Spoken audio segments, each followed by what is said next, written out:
A tropical low is looming off the coast of North Queensland, threatening to intensify into a cyclone before the weekend is out. Let's speak live now to Queensland's Premier David Crisafulli. Mr Crisafulli, thanks for your time on Sky News. Is it a case of hope for the best while prepare for the worst? We've certainly done the preparation, Alex, and so too have Queenslanders. And to see those scenes of neighbours loading up sandbags for their fellow citizens shows you everything you need to know about North Queenslanders and getting ready for things. Overnight, the Bureau has said that the likelihood of the low forming into a small tropical cyclone is slightly greater than 50%, and that's why they've put the watch zone. And that runs effectively from Port Douglas in far north Queensland to an area called St Lawrence, which is halfway between Mackay and Rockhampton. So people in that area, they know what to do. I believe I lead the most disaster resilient state. But North and far north Queenslanders, they're well practiced, they're well versed in it, they know how to do the preparation and they know how to do those things. So I've got every faith that people will be able to handle what Mother Nature throws at them. Yeah, you faced worse than this in the past, but nonetheless, it makes it...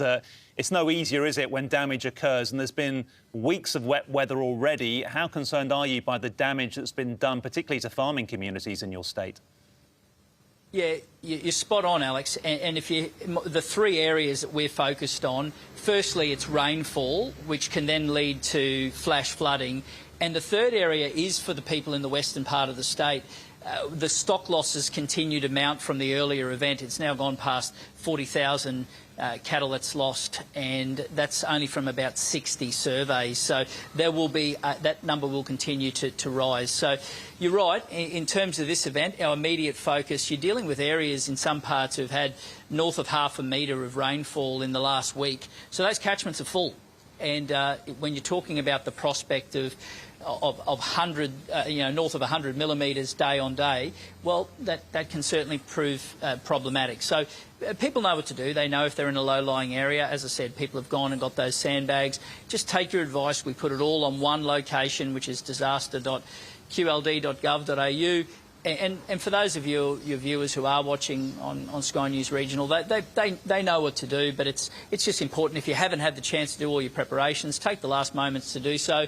And then, North Queenslanders handle this well, and we look forward to seeing people get through, because ultimately that's the most important thing. Don't drive through flooded waters, do those little things, and in the end it's always about people first and foremost. Yeah, and when it's not pouring with rain or having storms, it's a beautiful state to come and visit. But when livelihoods and properties are damaged and destroyed, obviously people need assistance, it costs money. What are you able to provide at this time, and what can you promise in the weeks and months ahead?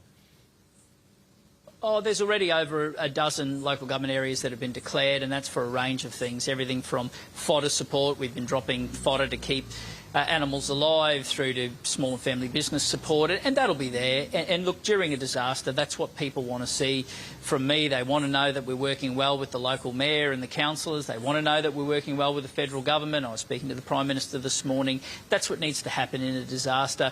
But we have done the preparation, Alex, and I do believe that we are in a better position than at any time in our history, and we've done a lot of work analysing where we've got gaps in different needs. So, for example, there's police, there's fireys, there's SES, there's ambulance officers, and also vehicles and swiftwater rescue that have been pre-deployed, and they go into that local area and work with the locals who are there, people who know their local patch, they've got experience on the ground. It's a great combination.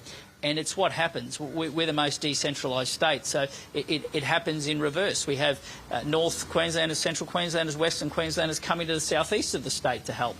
I'm proud to lead it, Alex, and I am very confident that people will be in a great position to handle this.